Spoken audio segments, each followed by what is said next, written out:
ونعوذ بالله من شرور أنفسنا ومن سيئات أعمالنا من يهده الله فلا مضل له ومن يضلله فلا هادي له وأشهد أن لا إله إلا الله وحده لا شريك له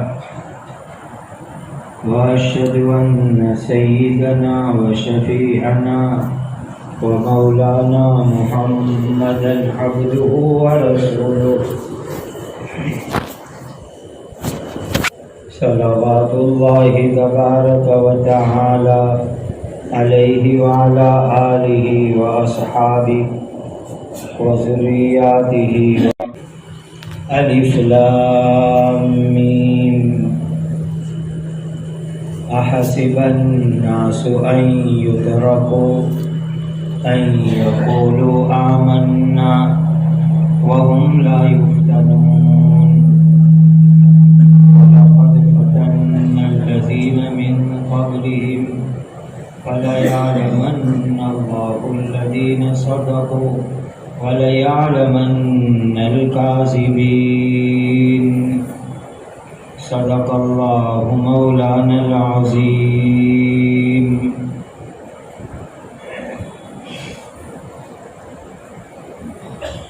امام صاحب نے مغرب کی نماز میں پہلی رکعت میں سورہ الحاقم التکاثر پڑھی. ذہن میں ایک حدیث آئی تو آپ کو سنا تھا. ایک مرتبہ حضرت نبی کریم صلی اللہ علیہ وسلم نے صحابہ کرام رضوان اللہ تعالی علیہم اجمعین کو فرمایا کہ تم 1000 آیت کی تلاوت کر لیا کرو. صحابہ کہنے لگے کہ حضور 1000 آیتیں پڑھنا تو بہت بھاری کام ہے. اس لیے کہ صحابہ بھی کام کاج والے تھے، کھیتی باڑی تھی، ملازمت نوکری تھی. تو 1000 آیت پڑھنا بہت مشکل کام ہے. تو نبی کریم صلی اللہ علیہ وسلم نے پوچھا کہ سورہ الحاقم التکاثر پڑھ سکتے ہو؟ صحابہ نے کہا بہت آسانی سے پڑھ سکتے ہیں. آسان ہے، 2 منٹ میں الحاقم التکاثر 1 منٹ میں پڑھ سکتے ہیں. تو نبی کریم صلی اللہ علیہ وسلم نے فرمایا کہ الحاقم التکاثر کی صورت پڑھو گے 1 مرتبہ تو 1000 آیت پڑھنے کا ثواب ملے گا. 1 مرتبہ الحاقم التکاثر پڑھنے سے 1000 آیتیں پڑھنے کا ثواب ملے گا. اسی لیے ہم لوگ سنت نفل پڑھتے ہیں تو اس میں الحاقم التکاثر پڑھو، قل هو اللہ پڑھو. چھوٹی صورت ہے، میں ثواب بہت بڑا ہے،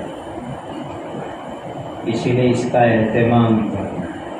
ایسے بھی کسی کے انتقال کی خبر آوے تو الحاقم التکاثر پڑھ کے ایصال ثواب کر دو تو 1000 آیت کا ثواب میت کو اللہ تعالیٰ پہنچا دیں گے. قل هو اللہ پڑھو گے تو 10 سپارے پڑھنے کا ثواب ملے گا. 10 سپارے جتنا قرآن پڑھنے کا ثواب ملے گا۔ ایک مرتبہ الہاکم التکاثر ایک رکعت میں، دوسری رکعت میں قل هو اللہ، اپنی 2 رکعت بھی ہو گئی، انہیں ثواب بھی بہت بڑا مل جائے گا۔ کسی مرحوم کو ایصال ثواب کرو گے تو وہ بیچارے مرحوم کا بھی کام بن جائے گا۔ یہ بڑی فضیلت ہے الہاکم التکاثر کی صورت کی۔ پھر قاری صاحب نے قرآن پڑھا سورہ کہف، تو ایسی آیت پسند کی کہ بڑے سے بڑے فتنوں سے حفاظت کیسے ہو، اس کا ایک ذریعہ، ایک مضبوط ذریعہ، یقینی ذریعہ قرآن میں اللہ کا فرمایا ہوا ذریعہ، وہ قاری صاحب نے تلاوت میں پڑھا۔ بہت دھیان سے سنو، بڑے سے بڑے فتنوں سے حفاظت۔ اللہ تعالیٰ خود فرماتے ہیں وَاصْبِرْ نَفْسَكَ مَعَ الَّذِينَ يَدْعُونَ رَبَّهُمْ بِالْغَدَاةِ وَالْعَشِيِّ يُرِيدُونَ وَجْهَهُ وَلَا تَعْدُ عَيْنَاكَ عَنْهُمْ۔ اللہ کے نیک بندے، اللہ والے، علم والے، اللہ والے، ذکر والے، ایسے اللہ تعالیٰ کے جو نیک بندے ہوتے ہیں، ایسے نیک بندوں کی کمپنی میں، صحبت میں، ان کے ساتھ رہو، یہ اللہ کا حکم ہے۔ جو آدمی اللہ کے نیک بندوں کے ساتھ رہے گا، نیک بندوں کے ساتھ اٹھے گا، بیٹھے گا، تو اللہ تعالیٰ بڑے سے بڑے فتنے کی اس کی حفاظت فرمائیں گے۔ یہ بہت مضبوط ذریعہ ہے، بہت مضبوط ذریعہ فتنے سے حفاظت کا۔ اس زمانے میں ہمارے ملکوں میں اور ہمارے ملکوں کے لوگ دنیا میں جہاں بستے ہیں وہاں پر 3 مبارک کام ہیں۔ جو مسلمان ان 3 مبارک کام سے جڑ کے رہے گا، کنیکٹڈ رہے گا، جوائنٹ رہے گا، اللہ تعالیٰ اس کی اور اس کی اولاد کی ہر طرح کے فتنوں سے انشاءاللہ حفاظت کریں گے۔ 3 مبارک سلسلے، 3 مبارک کام۔ پہلا سلسلہ ہے مدرسے اور مکتب کا، مدارس، مکاتب، اس کا سلسلہ۔ دوسرا سلسلہ ہے اللہ والوں کا اور خانقاہ کا، اور تیسرا سلسلہ ہے دعوت و تبلیغ کی مبارک اور آسان محنت کا۔ یہ 3 سلسلے ہیں، تینوں کے ساتھ جڑ کے رہو، تینوں کے ساتھ مل کے رہو، مدرسوں کے ساتھ، مکتب کے ساتھ، علماء اور خانقاہوں کے ساتھ، دعوت و تبلیغ کے ساتھ۔ یہ تینوں مبارک سلسلے سے جڑ کے رہو، اللہ تعالیٰ اس کی برکت سے ہر طرح کے فتنوں سے ہماری حفاظت فرمائیں گے۔ اس لیے یہ طے کر لو کہ دین کے یہ تینوں مبارک جو سلسلے ہیں، جو اللہ کی بہت بڑی نعمت ہے، ان تینوں مبارک سلسلوں سے ہم انشاءاللہ جڑ کے رہیں گے۔ اس کی مدد کریں گے اور اس کا ساتھ سہکار انشاءاللہ دیں گے. بہت بڑی بات. ایک عام تاریخ کی اتہاس کی بات میں آپ کو بتاؤں. 1857 عیسوی میں انگریز لوگوں نے ہمارے ملک پر پورا قبضہ کر لیا. 1857 میں پورا قبضہ ہو گیا انگریزوں کا. اس سے پہلے بھی ان کے قبضے ہوئے تھے لیکن الگ الگ علاقوں پر. 1757 میں یعنی 1857 سے 100 سال پہلے انہوں نے بنگال کے علاقے پر قبضہ کر لیا انگریزوں نے. اور بنگال کے اندر نواب سراج الدولہ تھے. بہت مضبوط نواب تھے.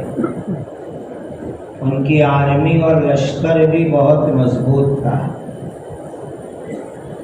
وہاں پلاسی کا میدان مشہور ہے.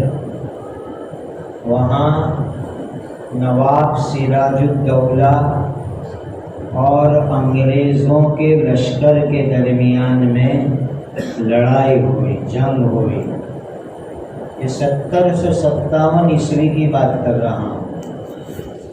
تو اس وقت کے اوپر کچھ غداروں کی وجہ سے نواب سراج الدولہ ہار گئے، شکست ہو گئے.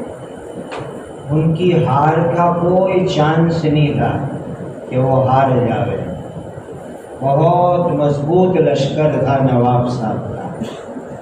لیکن انگریز لوگوں نے کچھ سیناپتی، کچھ کمانڈروں کو اندر سے اپنے ہاتھ میں لے لیا تھا.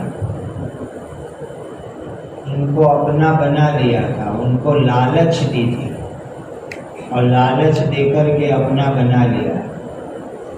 اور ان لوگوں نے وقت کے اوپر غداری کی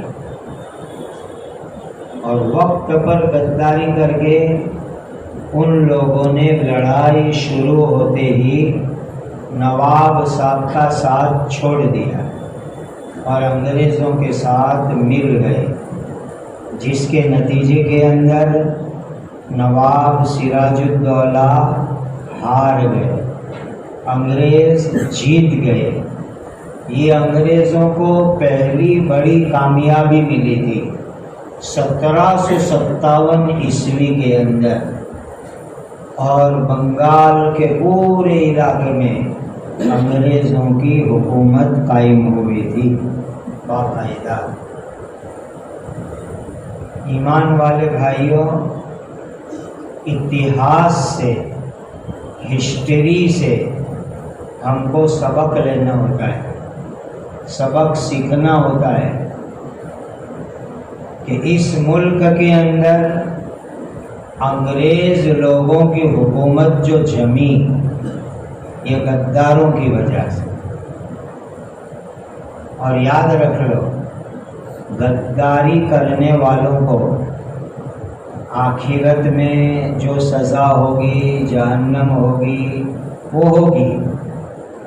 حدیث میں آتا ہے کہ جس نے جتنی بڑی غداری کی اتنا بڑا جھنڈا اس کی کمر کے اوپر لگے گا قیامت کے میدان میں.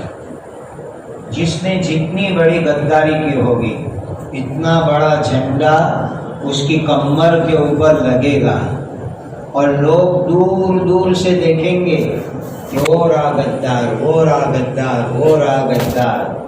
سارے غداروں کی پول کھلے گی. یہ تو قیامت میں سزا ہے.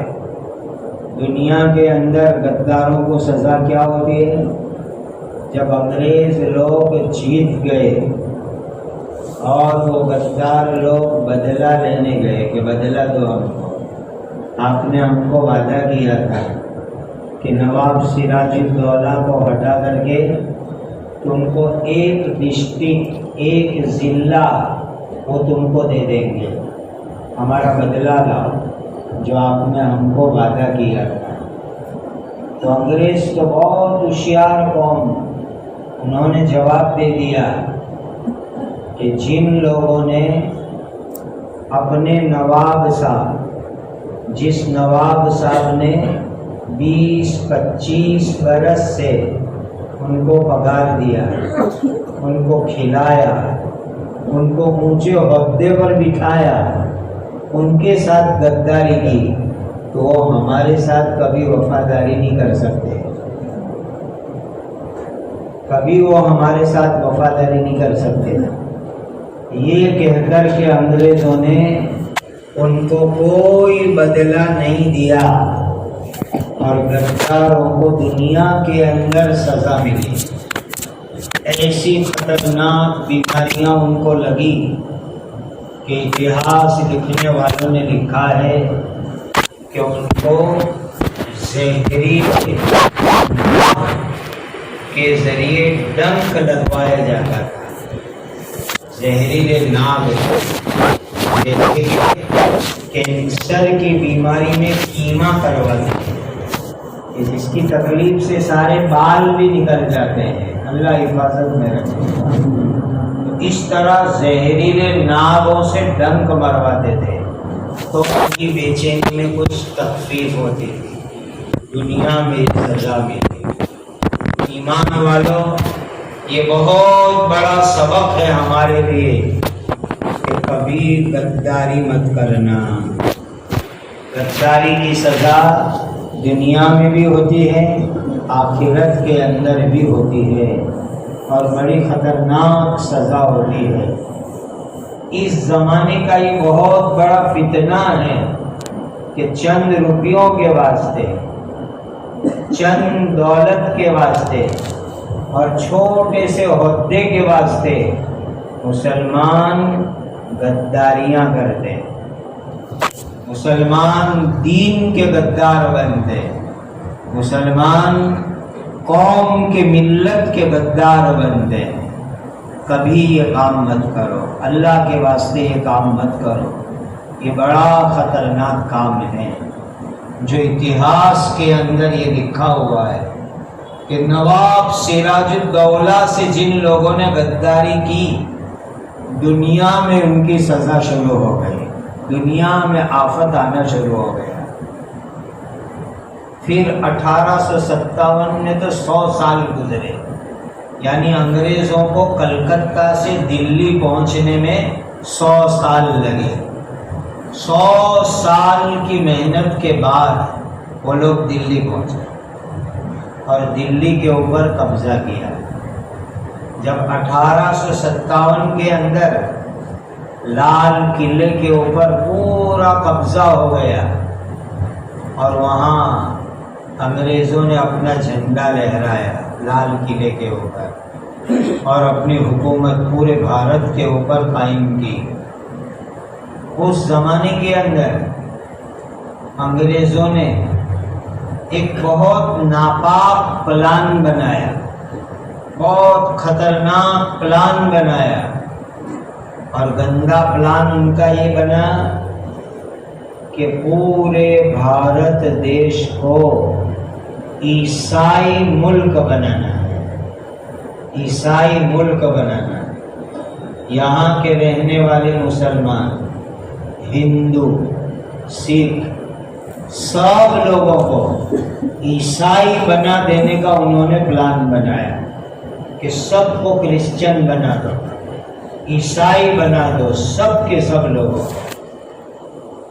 اور اس کے لیے وہ جرمنی سے، یورپ سے، انگلینڈ سے پادریوں کی جماعت لائے اور پورے ملک میں پادریوں کی جماعتیں انہوں نے چلائی، اور پادری لوگ جگہ جگہ کے اوپر کرسچن اور عیسائی مذہب کی تبلیغ کرتے تھے، محنت کرتے تھے، لوگوں کو عیسائی بناتے تھے، یہ 1857 کے اندر، اور پوری ان کی سرکار ان کے پیچھے تھی، انگریز سرکار ان کو سپورٹ کر رہی تھی، ان کو مدد کر رہی تھی، اور پوری انگریز سرکار کی مدد سے پادریوں نے پورے ملک میں عیسائی بنانے کی محنت شروع کی،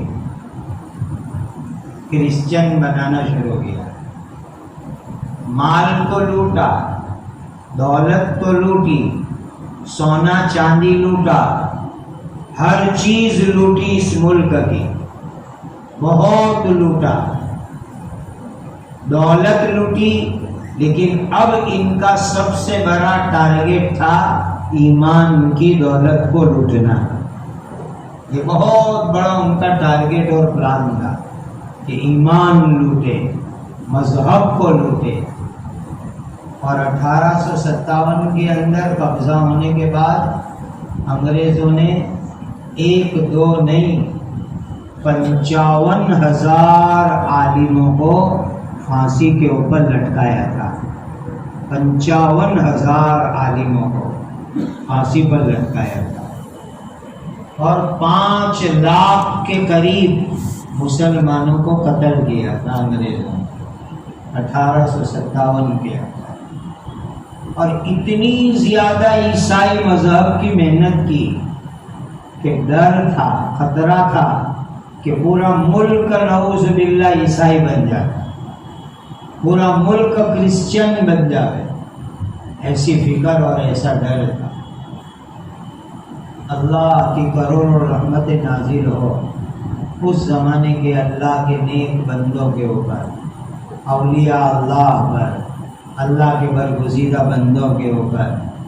اس زمانے کے اولیاء، علماء، کتب ابدال لوگ، حضرت حاجی امداد اللہ صاحب مہاجر مکی رحمۃ اللہ علیہ، حضرت مولانا رشید احمد گنگوہی رحمۃ اللہ علیہ، حضرت مولانا محمد قاسم صاحب نانوتوی رحمۃ اللہ علیہ، یہ ہمارے وہ اولیاء ہیں، وہ اکابر ہیں جو راتوں اللہ کے سامنے روئے، اللہ کے سامنے گڑ گڑائے۔ حضرت حاجی امداد اللہ صاحب نے 6 مہینے تک رات حرم شریف میں، مکہ المکرمہ میں، کعبہ کے سامنے تہجد کے اندر سجدے میں رو رو کر کے اس ملک کے اندر ایمان کی حفاظت کی دعائیں مانگی اللہ سے۔ 6 مہینے لگاتار مکہ مکرمہ میں رہ کر کے کعبہ کے سامنے۔ اس زمانے میں آج کی طرح ماربل کا مطاف نہیں تھا، کنکر تھے، کنکر، لائٹیں نہیں تھی۔ رات 6 مہینے مسلسل سجدے میں اللہ کے سامنے رو رو کر کے دعائیں مانگی، اے اللہ بھارت کے اندر، ہندوستان میں ایمان کی حفاظت کا مسئلہ ہے، ایمان کی حفاظت کا مسئلہ ہے، ایمان کو بچانے کی فکر ہے۔ پھر اللہ تعالیٰ نے ان کے دلوں پر الہام کیا، القاء کیا، استخارہ کیا، مشورے کیے، اور 10 سال کی دعائیں، کوشش، محنت کے بعد 1866 عیسوی میں دیوبند کے اندر دارالعلوم کی بنیاد رکھی۔ 10 سال گزرنے کے بعد 1857 میں 55,000 علماء شہید ہوئے تھے، اور پورے ملک کے اندر عیسائیت کی تبلیغ ہو رہی تھی، لوگوں کو عیسائی بنانے کی محنت ہو رہی تھی۔ 10 سال کی دعا، کوشش، محنت، فکر کے بعد دیوبند کے اندر مدرسے کی بنیاد رکھی۔ ایسے ویسے نہیں، خواب میں حضرت نبی پاک صلی اللہ علیہ وسلم نے خود اپنی مبارک لکڑی سے لائن بنائی، لائن کہ اس جگہ کے اوپر مدرسے کے لیے فاؤنڈیشن بناؤ، پایا بناؤ، یہاں مدرسے کا پایا کھودو۔ رات کو خواب میں دیکھا اور صبح میں جا کر کے دیکھا تو جہاں اس وقت 9 درہ کی جگہ ہے دارالعلوم میں، اس جگہ کے اوپر واقعی لائن بنی ہوئی تھی۔ جو خواب میں دیکھا واقعتاً وہاں لائن بنی ہوئی تھی، اور اس جگہ کے اوپر دارالعلوم دیوبند کا پایا رکھا گیا، بنیاد رکھی گئی اس جگہ کے اوپر۔ اس مدرسے کے قیام کی برکت سے اللہ نے ملک میں، عالم میں سینکڑوں مدرسے قائم فرمائے، اور اس کی برکت سے اللہ نے ایمان کی حفاظت فرمائی، ایمان بچ گیا، ایمان سلامت ہو گیا۔ اسی لیے میں آپ کو شروع میں اپیل کر رہا تھا، ایمان والے بھائیوں، یہ 3 اللہ کی بہت بڑی نعمت ہے، مدارس، مکاتب، خانقاہ اور اللہ والوں کی مجلس، اور دعوت و تبلیغ کی مبارک محنت۔ ان تینوں کے ساتھ جڑ جاؤ، کنیکٹڈ ہو جاؤ، اس میں لگ جاؤ۔ اللہ ان تینوں کی برکت سے ہمارے اور ہمارے نسلوں کو فتنوں سے اللہ تعالیٰ سلامت رکھے۔ یہ بہت بڑی چیز ہے فتنوں کے دور کے اندر۔ اللہ امت کو ان تینوں سلسلوں کی قدر کی توفیق عطا فرمائے، تینوں سلسلوں سے جڑے رہنے کی توفیق عطا فرمائے۔ جیسے جیسے دنیا آگے بڑھ رہی ہے بزرگوں، فتنے آ رہے دنیا میں، فتنے آ رہے۔ فتنے کس کو کہتے ہیں وہ سمجھنے کی ضرورت ہے۔ جیسے زمین کے اندر سے سونا نکال دیں،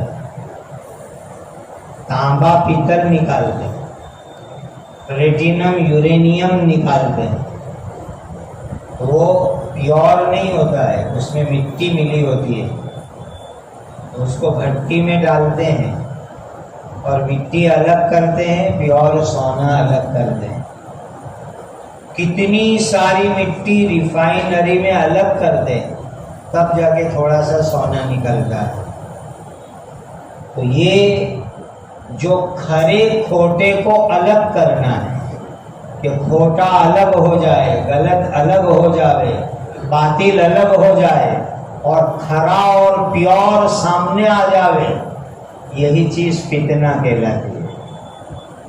جانچ، آزمائش، امتحان، اسی کو اللہ قرآن میں فرماتے ہیں، الف لام میم احسب الناس ان يتركوا ان يقولوا آمنا وهم لا يفتنون وَلَقَدْ فَتَنَّا الَّذِينَ مِن قَبْلِهِمْ فَلَيَعْلَمَنَّ اللَّهُ الَّذِينَ صَدَقُوا وَلَيَعْلَمَنَّ الْكَاذِبِينَ۔ اللہ ایمان کو جانچیں گے، پریکشا لیں گے ایمان کی، کہ بناوٹی ایمان کون سا، پیور ایمان کون سا۔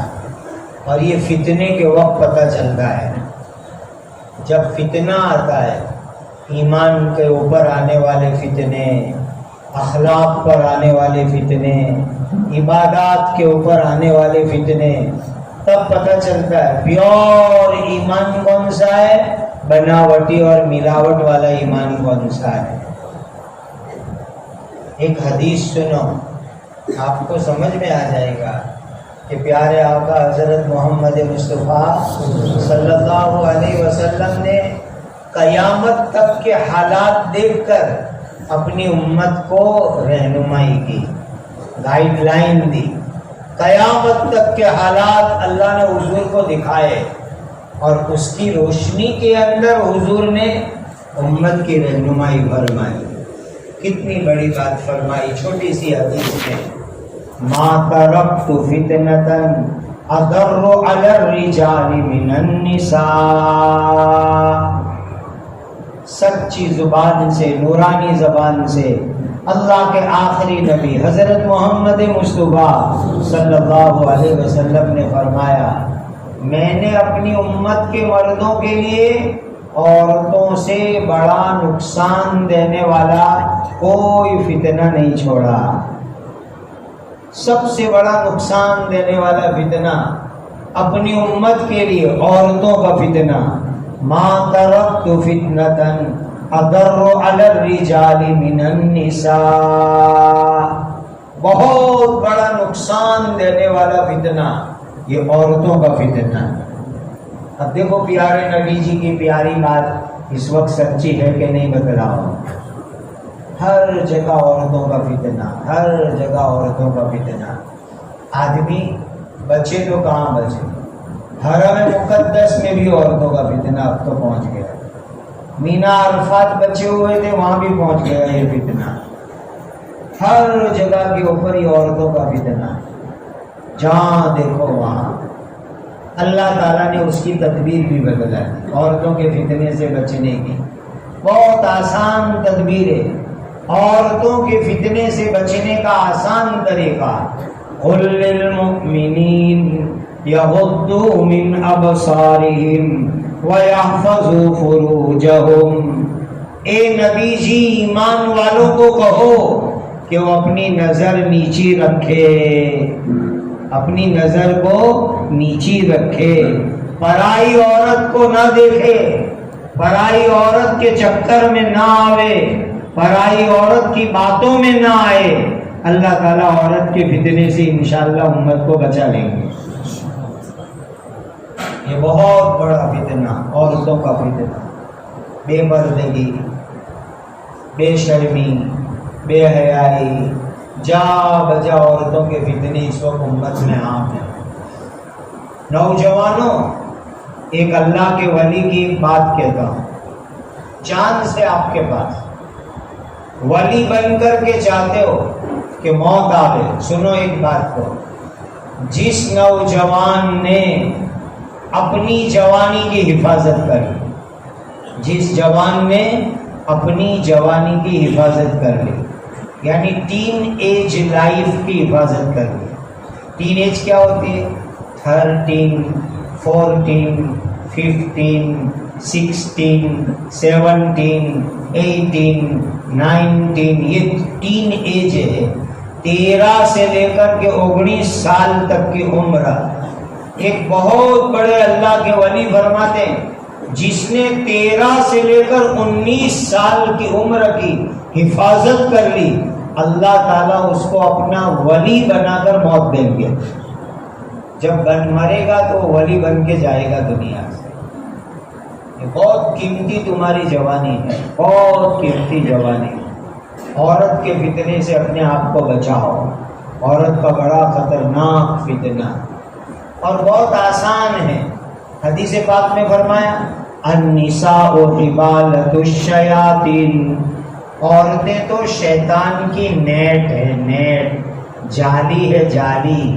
حبالۃ الشیاطین، شیطان کی نیٹ ہے، نیٹ. عورتیں، اور اس کو مل گئی انٹرنیٹ.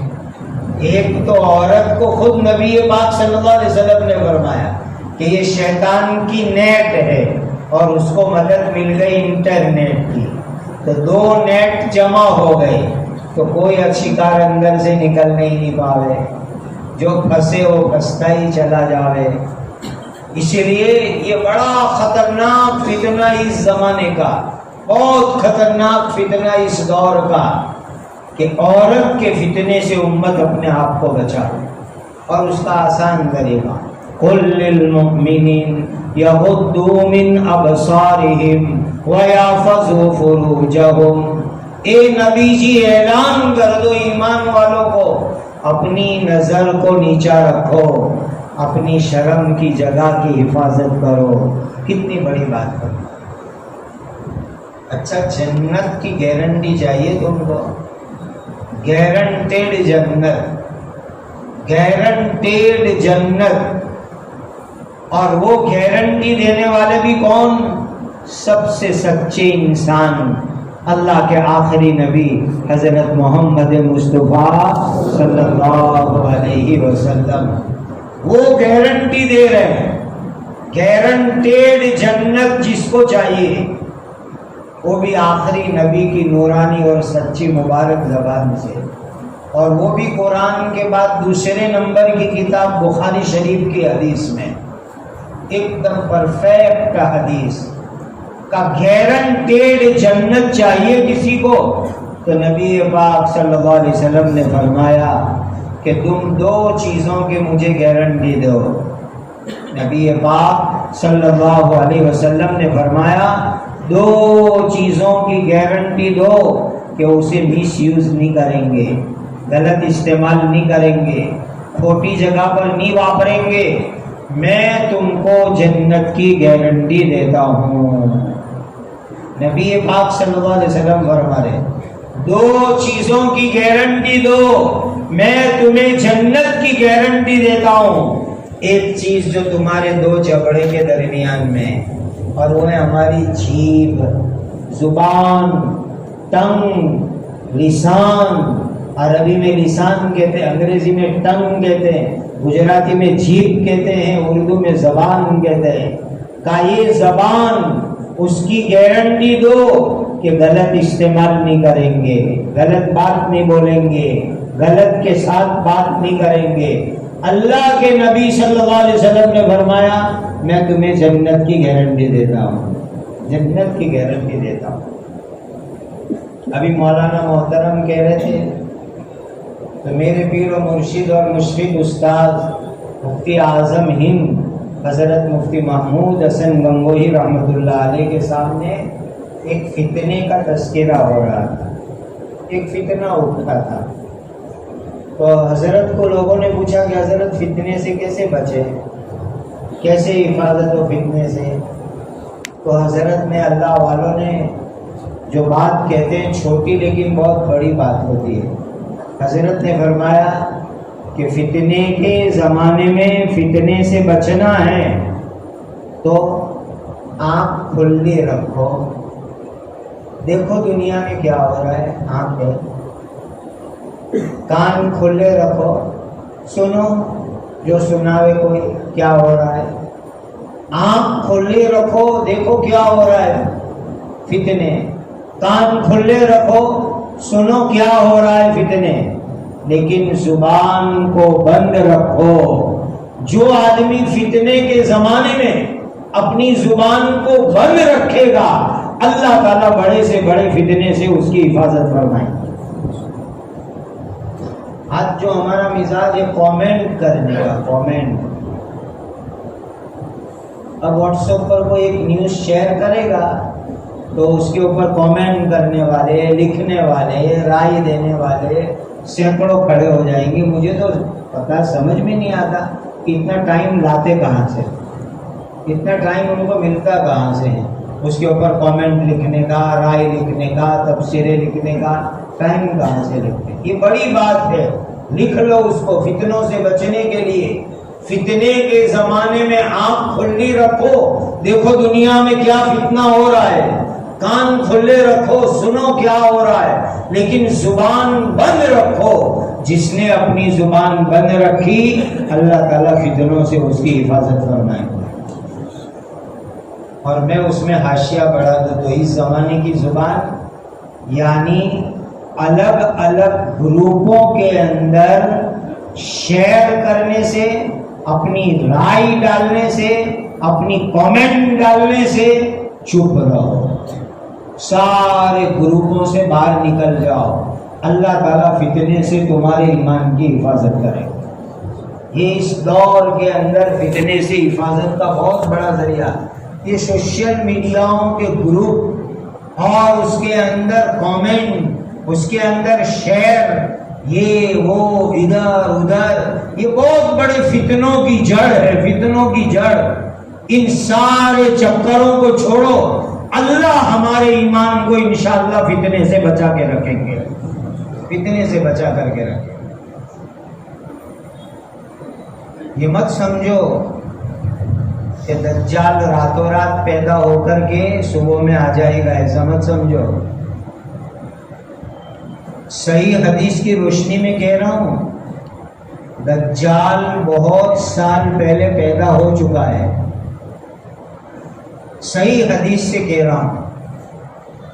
دجال پیدا ہو چکا ہے. میں نے بہت حدیثوں میں ڈھونڈا لیکن پیدا کب ہوا اس کی فکس تاریخ نہیں مل سکی. ہاں اتنا کہہ سکتا ہوں کہ اس وقت کے اوپر اس کی عمر 1500 سال سے زیادہ ہو چکی ہے. یہ حدیث کی روشنی میں ذمہ داری سے کہتا ہوں، ایسے ویسے نہیں، کہ اس وقت دجال کی عمر تقریباً 1500 برس سے زیادہ ہو چکی ہے. اس لیے کہ ہجرت کے 1444 سال ہونے آئے نا، ہجرت کے نبی پاک صلی اللہ علیہ وسلم. اور اس زمانے کے اندر 1444 سال پہلے دجال موجود دنیا کے اندر اس وقت موجود تھا. مسلم شریف میں حدیث موجود ہے، حضرت تمیم داری رضی اللہ تعالیٰ عنہ.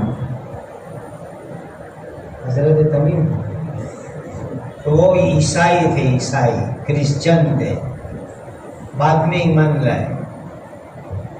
وہ ایک کشتی میں بیٹھ کے جا رہے تھے، اسٹیمر میں، اور ان کی اسٹیمر طوفان میں چکرا گئی.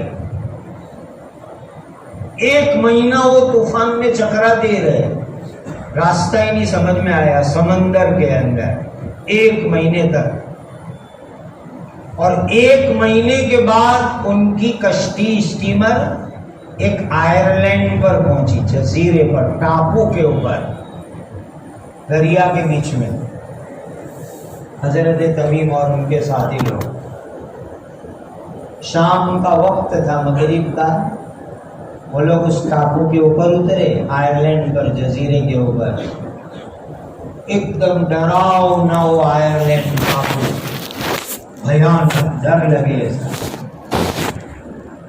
جیسے اترے تو ان کو ایک عجیب انسان کی ملاقات ہوئی. پوری باڈی کے اوپر بال ہی بال تھے، پوری باڈی پر بال بال بال. آگے منہ ہے، پیچھے منہ ہے، کدھر ہے وہی سمجھ میں نہیں آتا. وہ حضرت تمیم داری کو ملے. ہو اس کو پوچھا تو کون ہے؟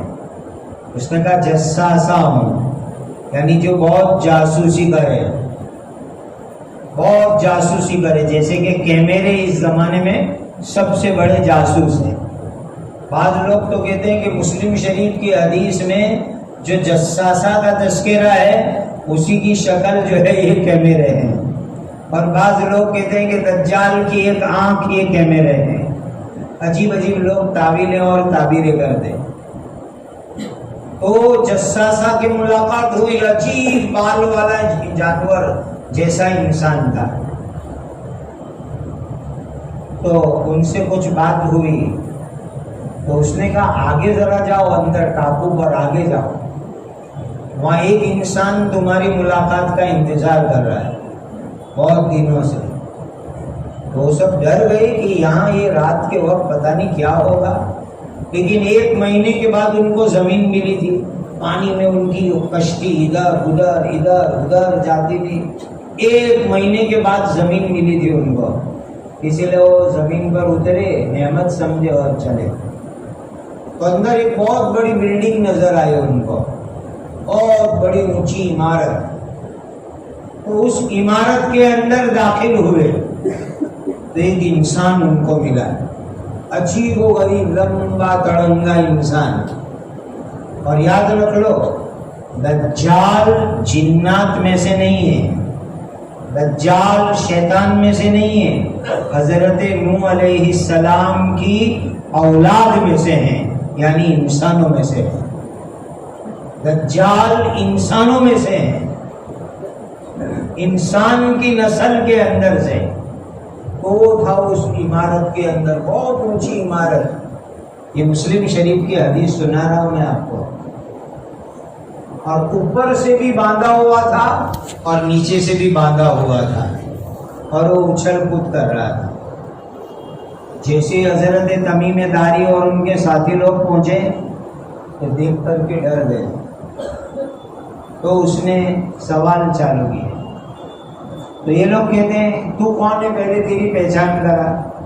تو میری پہچان بھی کراؤں گا، اس سے پہلے میرے سوالوں کے جواب دو، مجھے انٹرویو دو.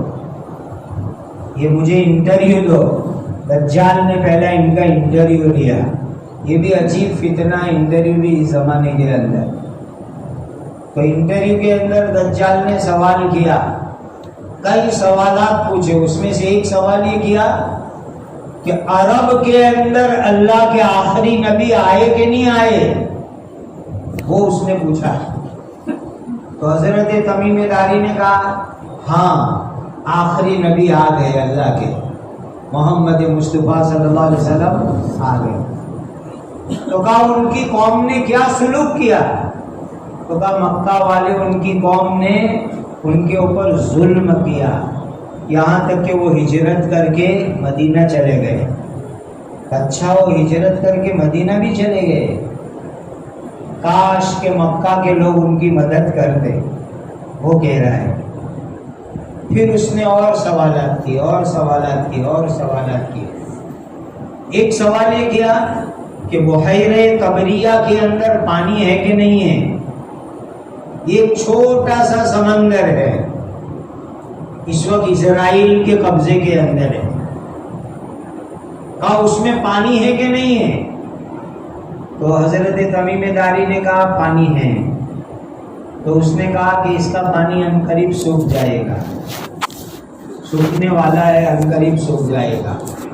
یہ ہمارے علماء جانتے ہیں. امام طبرانی معجم کبیر، معجم اوسط طبرانی، یہ اسی علاقے کے رہنے والے، بحیرہ طبریہ. اور ایک عجیب سمندر ہے بحیرہ طبریہ، عجیب.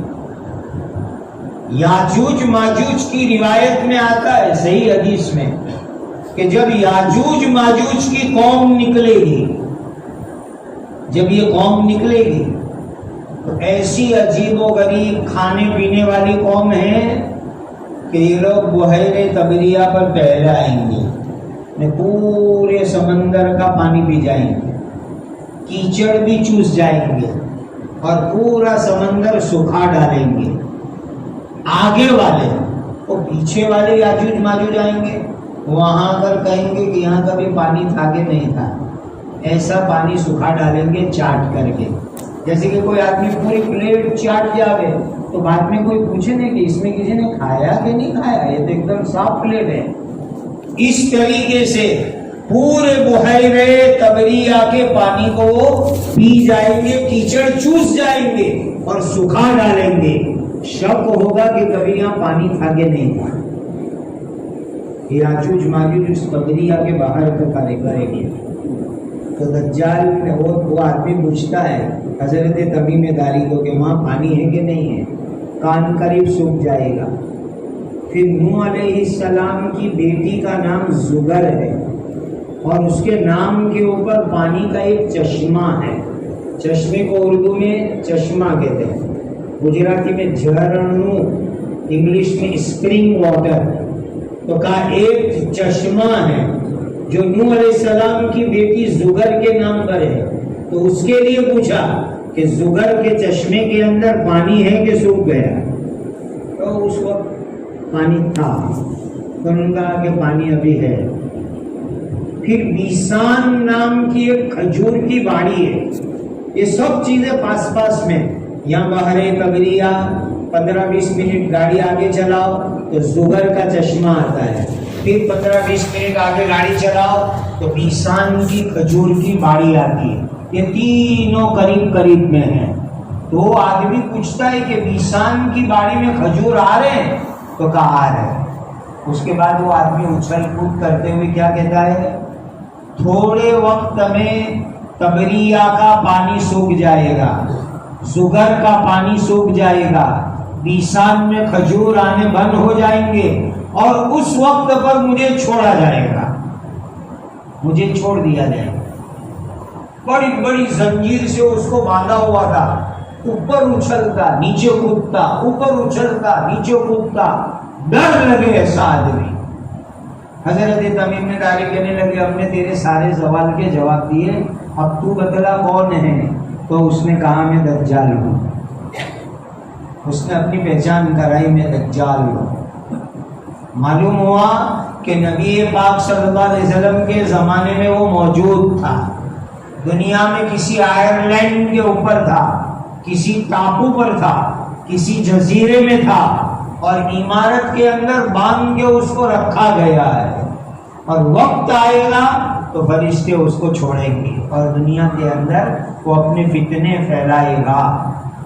اب حضرت تمیم داری بعد میں ہی مان رہا ہے، لیکن یہ بات ہمارے لیے اس لیے مضبوط ہے کہ تمیم داری نے آ کر کے یہ پوری بات اللہ کے آخری نبی حضرت محمد مصطفیٰ صلی اللہ علیہ وسلم کو سنائی. اور حضور سننے کے بعد ممبر پر آئے، مسجد نبوی کے ممبر پر آئے اور پورے مدینہ والوں کو جمع کیا، اور جمع کر کے نبی پاک صلی اللہ علیہ وسلم نے اپنی زبان سے تمیم داری کی کارگزاری پورے مدینہ والوں کو سنائی. اس لیے ہمارے لیے یہ پکی دلیل ہو گئی کہ حضور نے یہ بات کو پروف کر دیا، پکا کر دیا جو حضرت تمیم داری نے کہا. تو تمیم داری وہ صحابی ہے جو اللہ کے نبی صلی اللہ علیہ وسلم کے زمانے میں دجال کی ملاقات کر کے آئے. اس زمانے میں وہ پیدا ہو چکا تھا.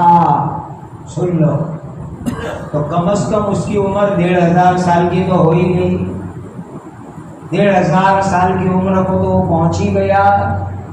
بہت قریب زمانے میں دنیا خبر سنے گی کہ دجال دنیا میں آ گیا، کھل گیا، ظاہر ہو گیا.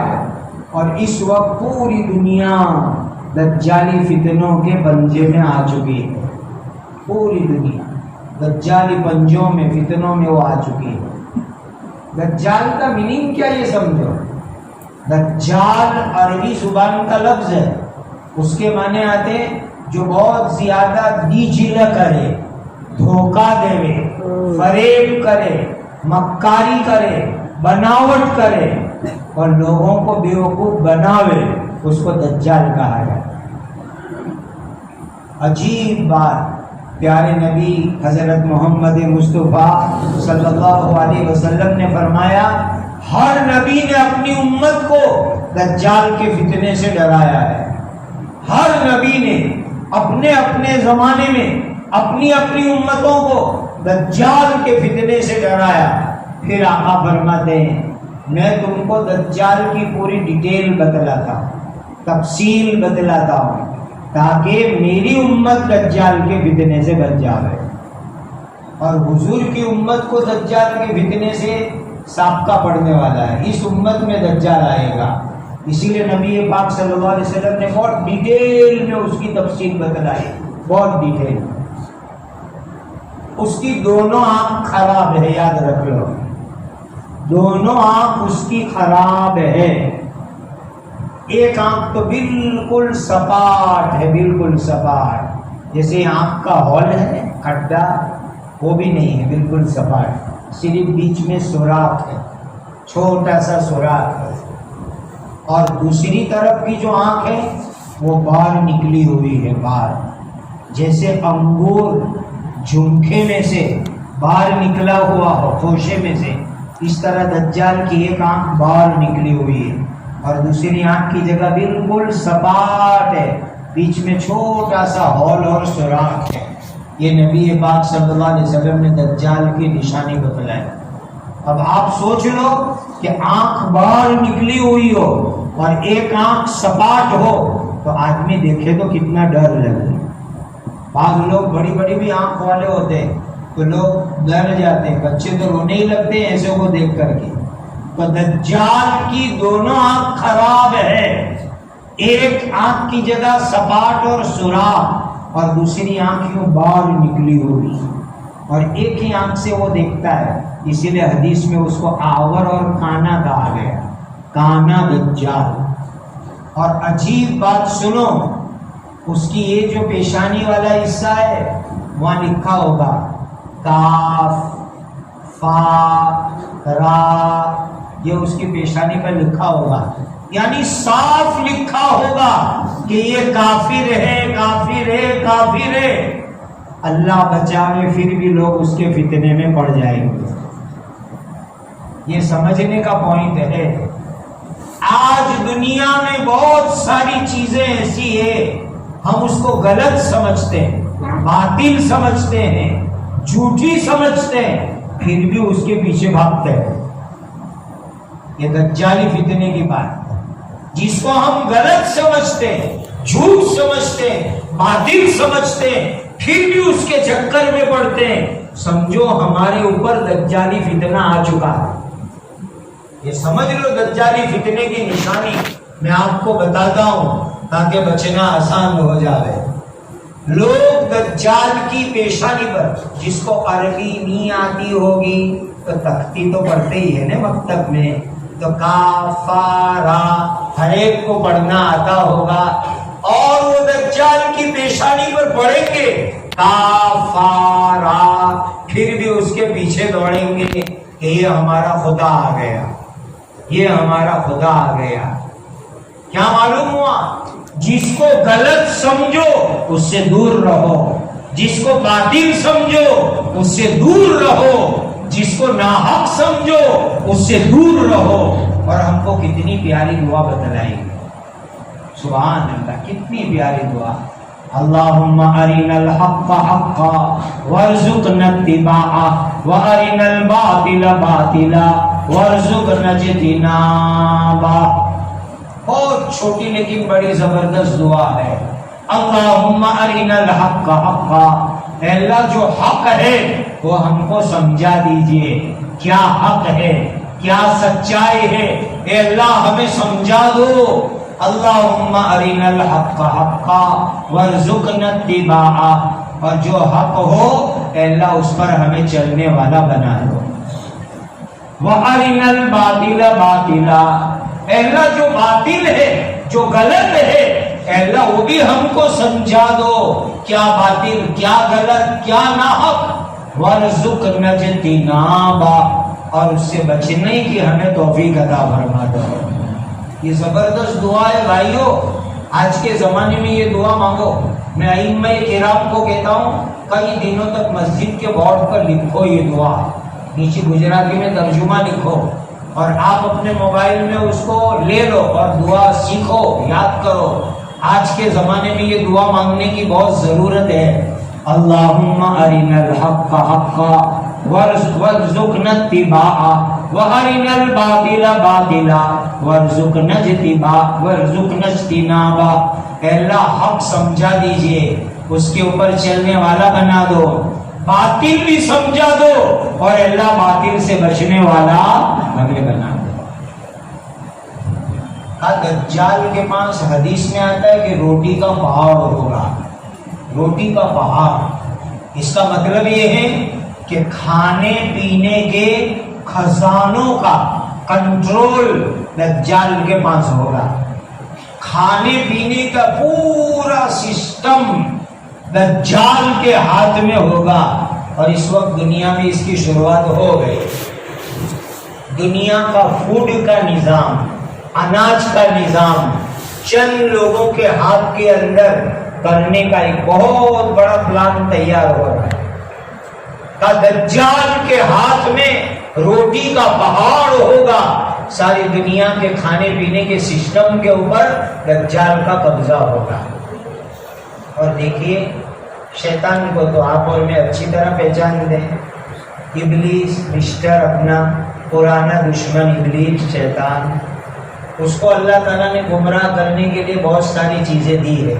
اس نے مانگی تھی اللہ سے کہ اللہ کچھ چیزیں دو کہ میں دنیا میں جا کے لوگوں کو گمراہ کروں۔ بڑا عجیب واقعہ ہے، سیرت المصطفیٰ کے تیسرے حصے میں مولانا ادریس صاحب کاندلوی نے وہ پورا قصہ نقل کیا ہے۔ عجیب قصہ ہے کہ شیطان کو جب اللہ نے نکالا تھا اپنے دربار سے تو اس نے کچھ مانگی چیزیں، اللہ انسانوں کو گمراہ کیسے کروں گا؟ اللہ نے اس کو میوزک دیا تو کہا اللہ یہ بہت اچھی چیز ہے لیکن اس سے بھی ہائی لیول کی چیز چاہیے۔ اللہ نے شراب دی تو کہا یہ بھی بہت اچھی چیز ہے گمراہ کرنے کے لیے، اس سے بھی ٹاپ کوالٹی کی چیز چاہیے۔ ایک ایک گمراہی کی چیز اللہ نے دی، میوزک دیا، شراب دیا، ڈانس دیا، لیکن کہتا اللہ بہت اچھی، اس سے ہائی کوالٹی، اس سے ہائی کوالٹی، اس سے اوپر کی چیز دو۔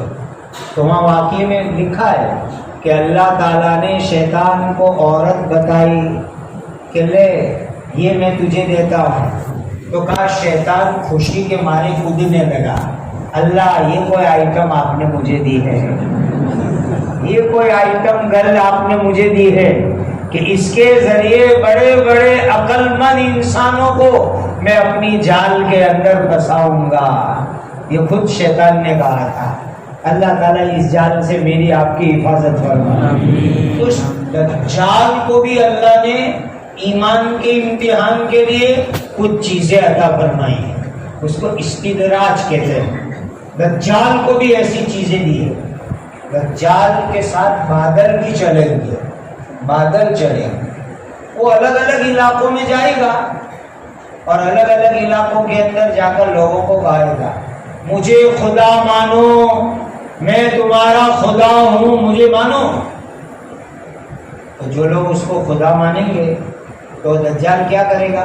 بادل کو ہلائے گا اور برسات برسے گی اور کھیتی اگے گی، اناج اگے گا، تو لوگ خوش ہو جائیں گے، واہ واہ خدا کتنا اچھا ہے، بارش برساوے، کھیتی اگاوے۔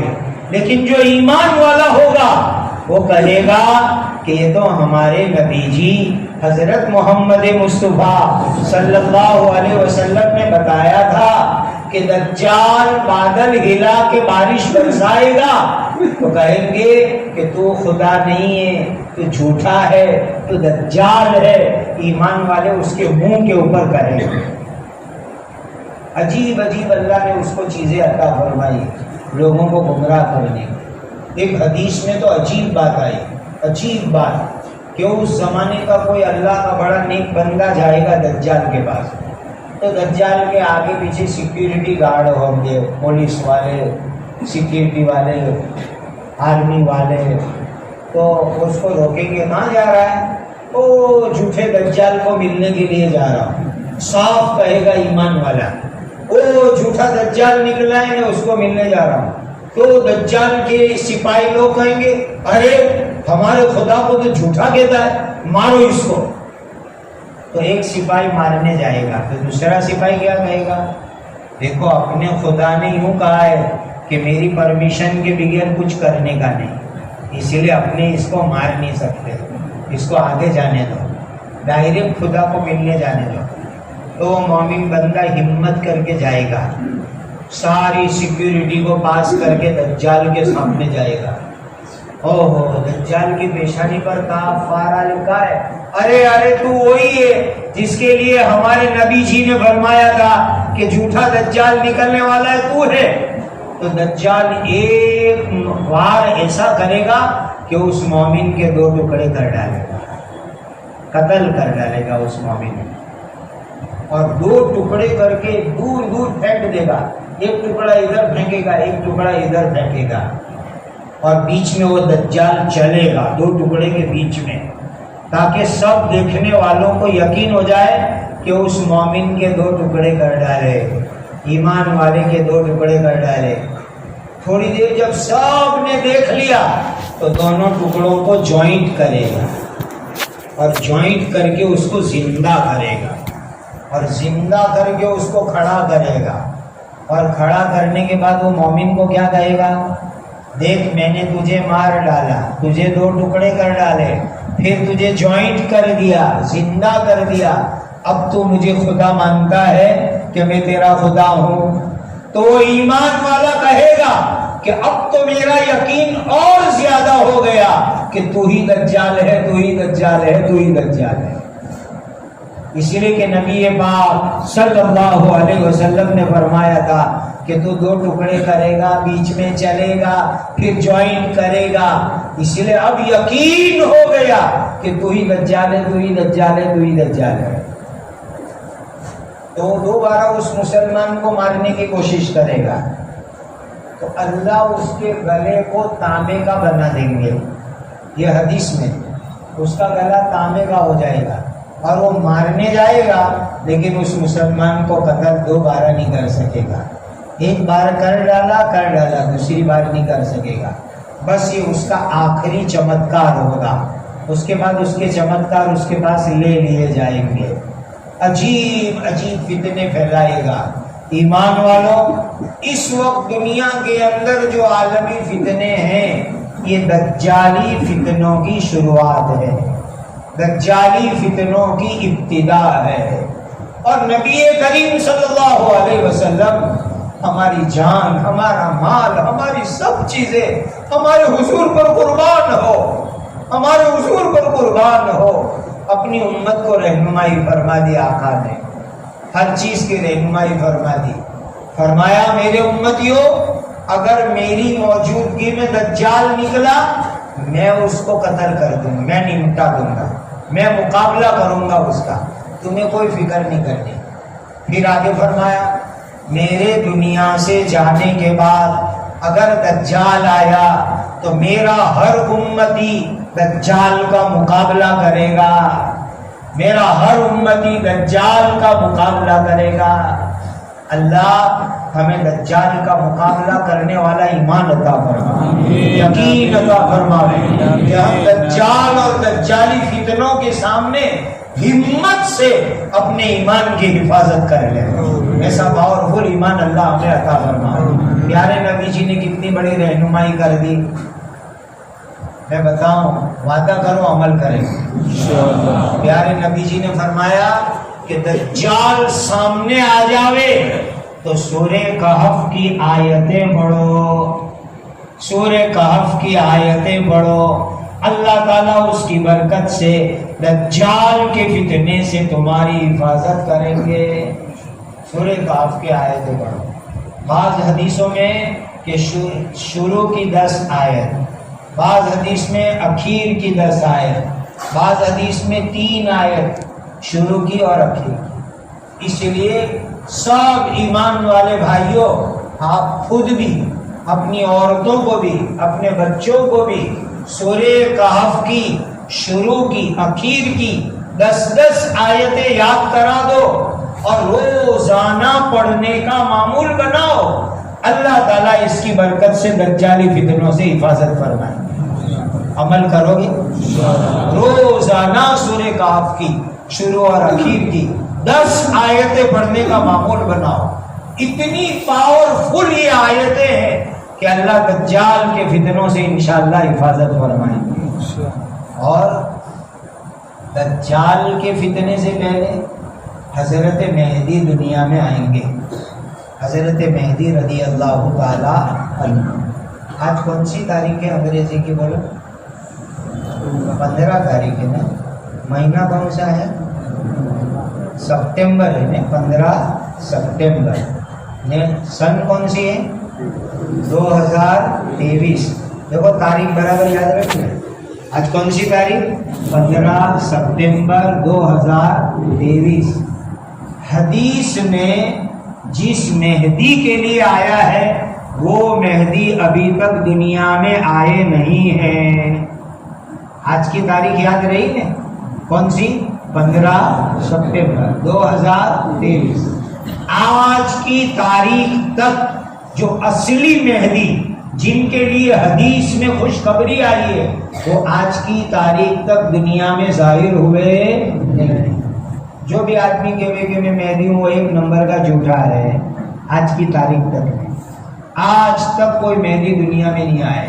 اچھی طرح یاد رکھ لو، وقت آئے گا حضرت مہدی ظاہر ہوں گے، وہ مدینہ پاک میں پیدا ہوئے ہوں گے اور مکہ آئیں گے، اور مکہ کے اندر حجر اسود جانتے ہو نا، جہاں سے طواف شروع کرتے ہیں، مقام ابراہیم جنتی پتھر، دونوں جنتی پتھر، حجر اسود بھی مقام ابراہیم بھی، دونوں کے بیچ میں کعبہ کا دروازہ ہے۔ ادھر حجر اسود ہے، ادھر مقام ابراہیم، دونوں کے بیچ میں کعبہ کا دروازہ ہے۔ وہاں اس امت کے لوگ حضرت مہدی کو پہچان لیں گے، یہ رہے مہدی، یہ رہے مہدی، یہ رہے مہدی۔ اور ان کے ہاتھ کے اوپر بیعت کریں گے. اور اللہ کی عجیب شان، سب سے پہلے 313 آدمی بیعت کریں گے. سب سے پہلے 313 آدمی جو اس زمانے کے پاورفل ایمان والے ہوں گے وہ ان کے ہاتھ کے اوپر بیعت ہوں گے. یہ 313 یہ آنکڑا کوئی خراب نہیں ہے. ہم کوئی آنکڑے کو عدد کو خراب نہیں مانتے. بدر میں 313 صحابی تھے. حضرت طالوت کے ساتھ دریا کو پار کر کے جالوت کا مقابلہ کرنے والے 313 تھے. حضرت مہدی کے ہاتھ پر بیعت کرنے والے سب سے پہلے 313 ہوں گے. وہ ان کے ہاتھ مبارک کے اوپر بیعت کریں گے. اور حضرت مہدی کے ظاہر ہونے کے 7ویں سال کے اوپر دنیا کے اندر دجال کا فتنہ نکلے گا. دجال کا فتنہ عام ہوگا دنیا کے اندر، اور وہ لوگوں کو خود کے خدا ہونے کی دعوت دے گا. لوگوں مجھے خدا مان لو، مجھے رب مان لو، میرے اوپر ایمان لے آؤ، ایسی لوگوں کو دعوت دے گا. نبی پاک صلی اللہ علیہ وسلم نے فرمایا کہ دجال کانا ہے اور تمہارے اللہ کانے نہیں ہیں. دجال کانا ہے، اس کی آنکھ خراب ہے، اور تمہارے اللہ ہر عیب سے پاک ہے. اسی لیے دجال کو دیکھ کر کے، دجالی فتنوں کو دیکھ کر کے ہمیں اپنے آپ کو دور رکھنا، اپنے آپ کو بچانا. یہ جتنی بھی جو چمتکاری چیزیں ہوتی ہیں، آج سائنس اور ٹیکنالوجی سے عجیب عجیب چمتکاری چیزیں دنیا میں آ رہی ہے. جو آدمی جتنا ایسی جھاگ جھمکار چکا چوند کرنے والی چیزوں کے پیچھے جاتا ہے وہ اتنا جلدی دجالی فتنوں میں پھنسے گا. اور جو مومن سیدھا سادہ مسجد، قرآن، نماز، اللہ کے نیک بندے، خانقاہ، جماعت، سمپل زندگی اور دین کی بنیادی چیزوں سے جڑا رہے گا، اللہ تعالیٰ اس کو دجال کے فتنے سے انشاءاللہ بچا کے رکھیں گے. یہ بڑی بات ہے، بہت بڑی بات ہے. اسی لیے یہ جو چکا چوند کرنے والی اور یہ چمتکاری چیزوں کے چکروں میں زیادہ مت پڑو. یہ سب دجال کے فتنے کی طرف لے جانے والی چیز. اس کے بعد حضرت عیسیٰ علیہ السلام اتر کے آئیں گے دجال کے اترنے کے بعد. اور حضرت عیسیٰ علیہ السلام اب تک دنیا میں آئے نہیں ہیں، انشاءاللہ آئیں گے. یہ ہمارا ایمان ہے. حضرت عیسیٰ علیہ السلام آج کی تاریخ تک دنیا میں آئے نہیں. بہت سے بناوٹی عیسیٰ دنیا میں آئے.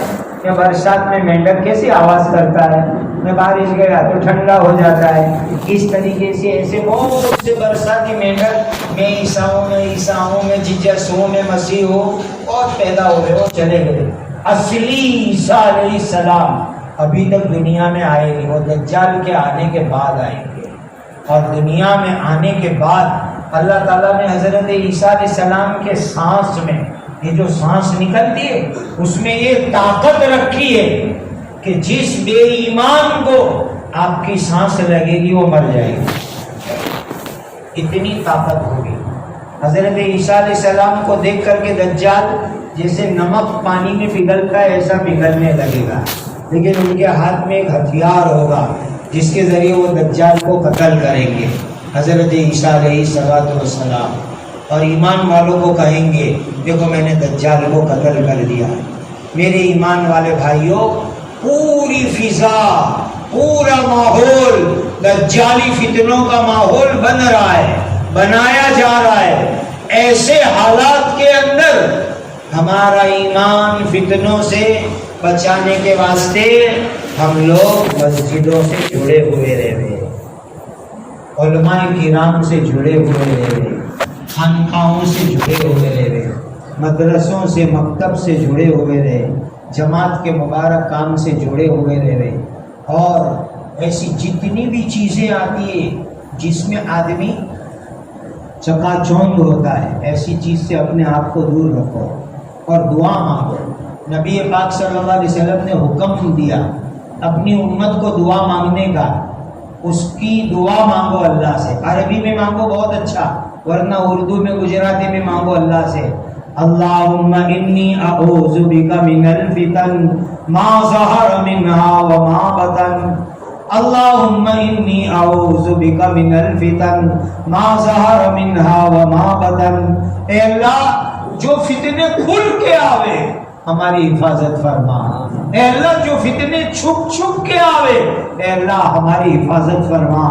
اردو میں، گجراتی میں، عربی میں، جس زبان میں مانگ سکو مانگو.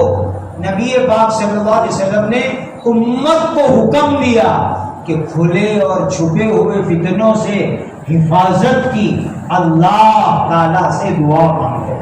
میرے بھائیوں، اللہ سے دعا مانگنا یہ فتنوں سے حفاظت کا بہت مضبوط ذریعہ، بہت مضبوط ذریعہ. اللہم انی اعوذ بک من الفتن ما ظہر منہا وما بطن. اے اللہ جو فتنے چھپ چھپ کے آئے.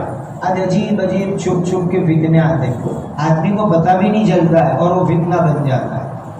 اللہ چھپے فتنوں سے، کھلے فتنوں سے میرے اور آپ کے ایمان کی حفاظت فرما. اللہ سے دعا مانگو، اللہ ہی ہم کو بچا کے رکھے. اور ایک حدیث میں نبی پاک صلی اللہ علیہ وسلم نے اپنی امت کو ایک دعا اور بتلائی. دیکھو دوستی کی لائن سے بھی فتنے آتے ہیں، دوستی کی لائن سے بھی فتنے.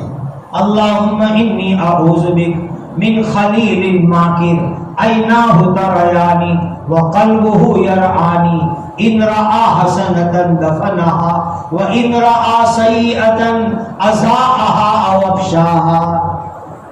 دوستی کی لائن سے فتنے. اسی لیے آج لوگ کہتے ہیں نیٹ کے اوپر دوست بنائے جاتے ہیں. کوئی کام بیٹھا ہے، کوئی کام بیٹھا ہے اور نیٹ کے ذریعے سے دوستی ہو گئی اور پھر وہ دوستی کے فتنے میں ایسے پھنسے کہ اللہ بچاوے ایمان برباد ہو گیا، ایمان ضائع ہو گیا.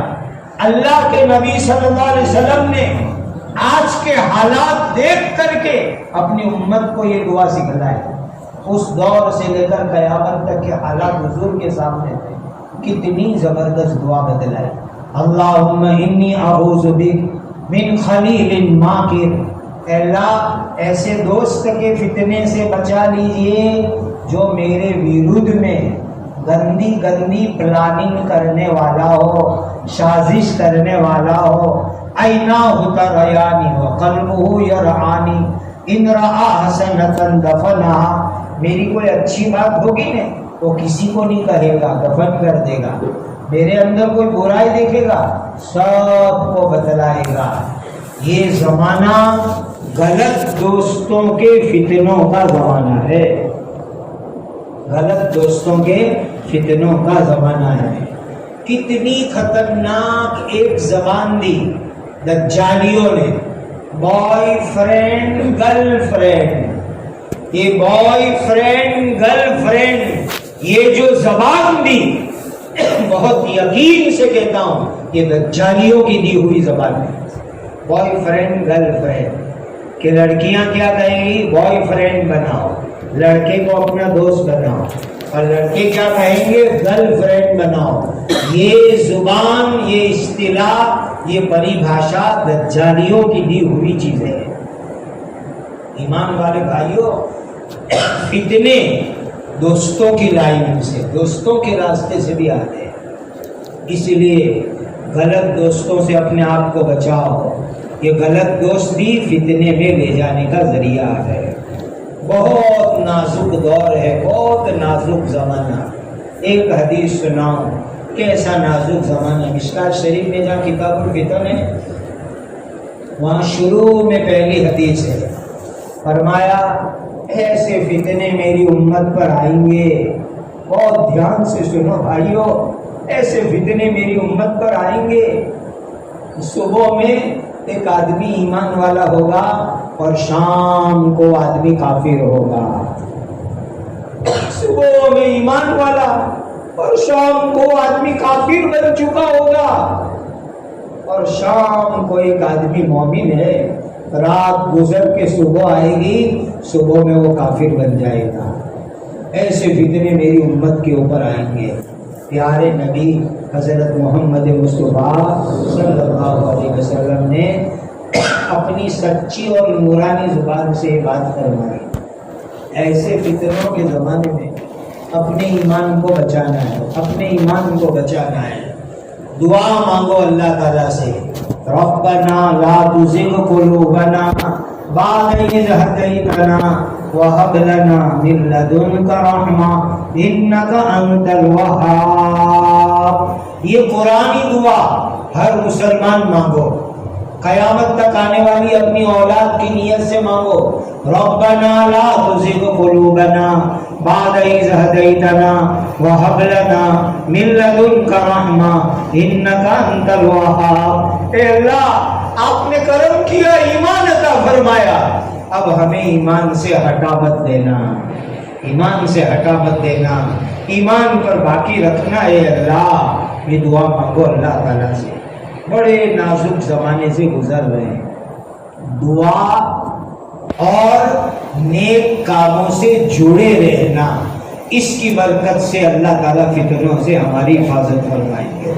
اللہ دجالی فتنوں سے، دجال کے فتنوں سے میری آپ کی اور ہماری قیامت تک آنے والی اولاد اور نسلوں کی اپنے کرم اور فضل سے حفاظت فرمائیں. اللہ سے یہ بھی دعا مانگو، اللہ دجالی فتنوں سے بچا.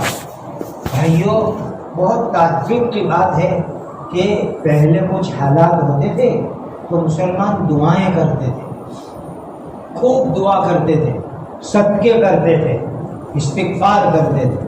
اور عجیب حالات ہیں کہ حالات آتے ہیں، بات کریں گے، نیوز دیکھیں گے، ایسے سماچار کو دوستوں کے گروپ میں شیئر کریں گے، لیکن جو کرنے کا کام ہے دعا، اللہ کے سامنے رونا، امت کے لیے رونا، صدقہ نکالنا، یہ کام اب ہم نے کم کر دیا. بہت دکھ کی بات ہے، بہت دکھ کی بات ہے. ایک آیت سنا دو، بات مکمل کر دیں. اللہ تعالیٰ فرماتے ہیں وَمَا كَانَ اللَّهُ مُعَذِّبَهُمْ وَأَنْتَ فِيهِمْ وَمَا كَانَ اللَّهُ مُعَذِّبَهُمْ وَهُمْ يَسْتَغْفِرُونَ. استغفار، اپنے گناہوں سے معافی مانگنا بڑے سے بڑے عذاب کو دور کرنے کا ذریعہ ہے، عذاب کو دور کرنے کا ذریعہ ہے. استغفار کرو، اپنے لیے، پوری امت کے لیے استغفار کرو. بیچ میں کلپ چلی تھی، چند دن لوگوں نے عمل کیا. ہمارے حضرت شیخ المشائخ مفتی احمد خان پوری صاحب دامت برکاتہم العالیہ کی، جس میں حضرت نے امت کو اپیل کی کہ پوری امت کا ہر مسلمان اللہ سے استغفار کرے اور یوں پڑھے نستغفر اللہ نستغفر اللہ. اے اللہ ہم پوری دنیا کے مسلمان آپ سے معافی مانگتے ہیں، آپ سے استغفار کرتے ہیں. پوری دنیا کے مسلمانوں کی نیت سے استغفار کرو. روزانہ دعا، اللہ کے سامنے رونا، استغفار کرنا، اللہ اس کی برکت سے امت کو عذاب اور فتنوں سے بچا کے رکھیں گے. یہ آسان، یقینی، سلامت طریقہ ہے. آسان، یقینی، سلامت طریقہ. دعائیں مانگنا، استغفار کرنا، صدقے کرنا، سورۃ الکہف کی آیتوں کی تلاوت کرنا. وعدہ کرو کہ یہ 4 کام کریں گے. آیت روزانہ سورہ کہف کی آیتیں شروع اور اخیر کی پڑھنے کا معمول بناؤ اور روزانہ پوری امت کو شامل کر کے نستغفر اللہ نستغفر اللہ نستغفر اللہ. اللہ مجھے اور پوری امت کو معاف کر دیجئے، معاف کر دیجئے، معاف کر دیجئے، ہم پاپی ہیں، ہم گنہگار ہیں، معاف کر دیجئے. اور دعائیں مانگو، دعا کرو اللہ دجالی فتنوں سے حفاظت فرماؤ، جو فتنے کھلے ہوئے آئے اس سے حفاظت فرماؤ، چھپ کے آئے اس سے حفاظت فرماؤ، دوستوں کی لائن کے فتنوں سے حفاظت فرماؤ. یہ دعائیں مانگو. ایمان کے فتنوں سے حفاظت فرماؤ، جو ایمان کو برباد کرنے والے فتنے آ رہے ہیں اس سے حفاظت فرماؤ. اور صدقے کرو، پوری امت کی نیت سے صدقہ کرو. اپنی اولاد کی نیت سے، اپنے ایمان کی نیت سے صدقہ کرو، روز چھوٹے موٹے صدقے کرنے کا اہتمام کرو. یہ 4 کام پر امت آئے گی، اللہ تعالیٰ انشاءاللہ فتنوں سے حفاظت فرمائیں گے. کرو گے یہ کام؟ اللہ تعالیٰ مجھے بھی آپ کو عمل کی توفیق اور سعادت عطا فرمائے، اور دجالی فتنوں سے اللہ میری آپ کی پوری امت کی حفاظت فرمائے. اللہ عذاب سے امت کو نکال کر عزت کے اونچے مقام پر اللہ تعالیٰ پہنچا دے گے. ہمیں تو اللہ پر بھروسہ رکھنا ہے. وَمَن يَتَوَكَّلْ عَلَى اللَّهِ فَهُوَ حَسْبُهُ وَمَن يَتَوَكَّلْ عَلَى اللَّهِ فَهُوَ حَسْبُهُ. اللہ پر بھروسہ رکھو. حفاظت کرنے والے کون؟ اللہ. مدد کرنے والے کون؟ اللہ. اللہ کے ہاتھ میں سب کچھ ہے. فَاللَّهُ خَيْرٌ حَافِظًا وَهُوَ أَرْحَمُ الرَّاحِمِينَ. سب سے بڑے حفاظت کرنے والے اللہ، وہی سب سے زیادہ رحم کرنے والے ہیں. اللہ ہماری پوری امت کی، ہر ایمان والے کی اپنے کرم اور فضل سے ہر طرف سے حفاظت فرمائے. اللہ اس مجلس کو قبول فرمائے، اپنی رضا اور خوشنودی کا ذریعہ بناوے. وآخر دعوانا ان الحمدللہ رب العالمین. الحمدللہ رب العالمین. سبحان اللہ وبحمدہ، سبحان اللہ العظیم. جزا اللہ عنا سیدنا محمدا صلی اللہ علیہ وسلم بما هو اہلہ. یا ذا الجلال والاکرام، یا ذا الجلال والاکرام، یا ذا الجلال والاکرام. یا ارحم الراحمین، یا ارحم الراحمین، یا ارحم الراحمین. وإلهكم إله واحد لا إله إلا هو الرحمن الرحيم. ربنا ظلمنا أنفسنا وإن لم تغفر لنا وترحمنا لنكونن من الخاسرين. اے ہمارے پیارے اللہ، ہم سب گنہگار ہیں، ہم سب پاپی ہیں. اے اللہ یہ حالات ہمارے گناہوں کی نحوست ہے. اے اللہ ہمیں معاف کر دیجئے. اے اللہ ہمیں معاف کر دیجئے. چھوٹے بڑے گناہوں کو معاف کر دیجئے.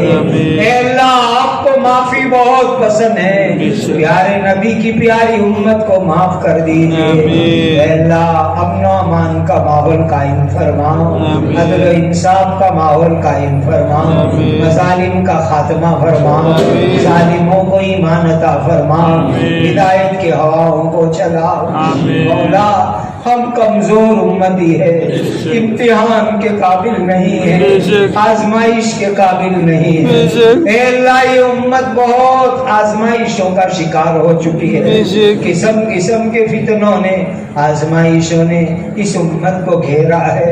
اللہ اب ہم آپ سے بھیک مانگتے ہیں، یہ آزمائش، یہ فتنے، یہ برے حالات، یہ برے ماحول کو اے اللہ ختم فرما دیجیے. اور اے اللہ اپنے پیارے نبی کی پیاری امت کے ساتھ رحم کا، کرم کا، فضل کا، عنایت کا معاملہ فرما. اے اللہ نبی کریم صلی اللہ علیہ وسلم کا امتی پوری دنیا میں جہاں کہیں بھی ہے، اس کی قیامت تک آنے والی آل اولاد نسلوں کی، ہماری اولاد اور نسلوں کی اور ہم سب کی ایمان کی حفاظت فرما، دین کی حفاظت فرما، جان مال کی حفاظت فرما، عزت عصمت کی حفاظت فرما، ایمان کے لٹوروں سے حفاظت فرما، دجال اور دجالی فتنوں سے حفاظت فرما، دوستوں کی لائن کے فتنوں سے حفاظت فرما، اپنوں اور غیروں کے شر سے حفاظت فرما. اے اللہ پیارے نبی کی پیاری امت کی ہر طرف سے حفاظت فرما. اے اللہ ہم بہت کمزور ہیں، بے سہارا ہے، آپ کے سوا ہمارا کوئی نہیں ہے، آپ کے سوا ہمارا کوئی نہیں ہے، آپ کے سوا ہمارا کوئی نہیں ہے. لا حول ولا قوت الا باللہ، لا ملجا ولا منجا من اللہ الا الیہ. اے اللہ آپ ہی ہماری حفاظت فرما، آپ ہی ہماری دستگیری فرما، نصرت فرما۔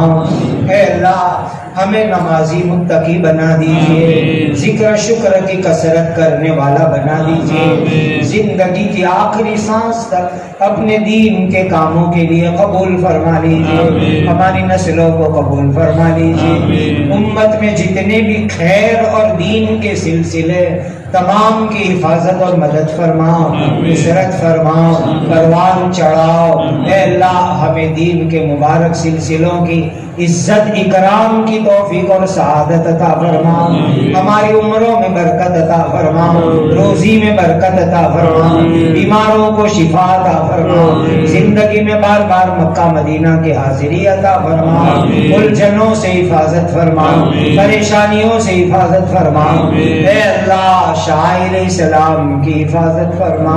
نبی پاک صلی اللہ علیہ وسلم نے جتنی خیر مانگی ہمیں اور پوری امت کو عطا فرما۔ نبی پاک صلی اللہ علیہ وسلم نے جن شرور سے پناہ چاہی اے اللہ ہماری اور پوری امت کی حفاظت فرما۔ وصلی اللہ وسلم علی سیدنا محمد وعلی آلہ وصحبہ اجمعین۔ سبحان ربک رب العزت عما یصفون وسلام علی المرسلین والحمد للہ رب العالمین۔